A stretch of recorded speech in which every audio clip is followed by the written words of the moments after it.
السلام عليكم. تويك حاليا واحد راهو في فرنسا، معناتها تويك فما شكون بعث لي ميساج يعمل لي ليه انت تكذب البارح في ريد مارسي واليوم في فرنسا. انا ما لقيت ما نكذب، معناتها ما نعمل في حياتي باش نجي نكذب عليك انت. واحد اون بوبليك تصور انت موش اني معايا جمله بعث لي ميساج كيف هكا.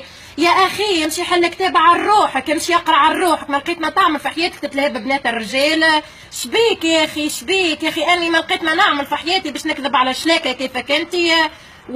اني جا نقول لك اني نعيش لنا ومنا وكل شيء. انا راني نتشرف بتونس وفي بلا تونيزي واضحه، مش نستنى في سياتك يا بابا يعمل لي تعرفها كان في الصيف تونس يا بابا الغالي. اني فرنسا رخصتها كل شهر واني غاديكا في تونس. باهي اعمل كيفي باهي. vous n'avez pas le droit de me juger ou plus que ça vous regarde pas ma vie. ok je fais ce que je veux, je suis libre. ok هذا حكايه حطها في بالك ولا حطها في بالك يا للا يا درا شكونك لمارك المقلبه. ما القادم يا اخي ما لقيتوا ما تعملوا في حياتكم لهين ببنات الرجال كيف النكايه يا اخي.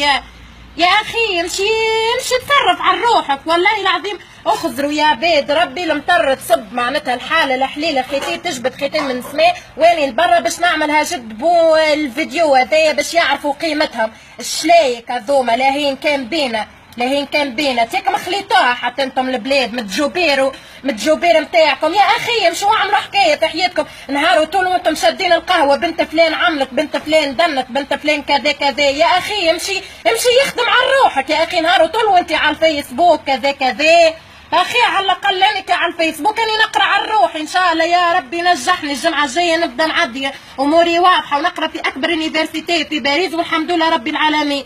معناها اني نقرا مع شكون وشكون باش نجي نكذب على واحد جبري مسخ كيفك انت. نعمة الله عليك ان شاء الله. برا مخي بوجهك نهار طول لهين كان بالبنات نتاعنا شنو عملت، شنو شباها لابسه كيك، شباها عامله كيك كذاك، شباها سابغه شعرها كيفاش. علاش امها وباها خلوها وانت باش تجي جهه تويكا؟ اسمع فولا في بالدغوا راهو مصيبنيكم معناتها طرفين فهمتني كذا سي باش تعديوها علينا احنا. جا نقول لك راهو فما البنات الرجال بالضبط زاد راهو تجيك غاديك تكور بيك وجهك هيك تفرعسهولك. باهي حاشا رجال بالطبيعه شلايك. واكم تشوفوا معناتها ميزانية اللي بريفيغي راكم تشوفوا معناتها المطر والحاله. خزروا والله العظيم تجبد خيتين من سماء تويكا. صحة ليكم في السخانه. راكم تبحروا تو شايخين اني هاني في الحاله حاسين المطر والحاله. عليا مش شلايك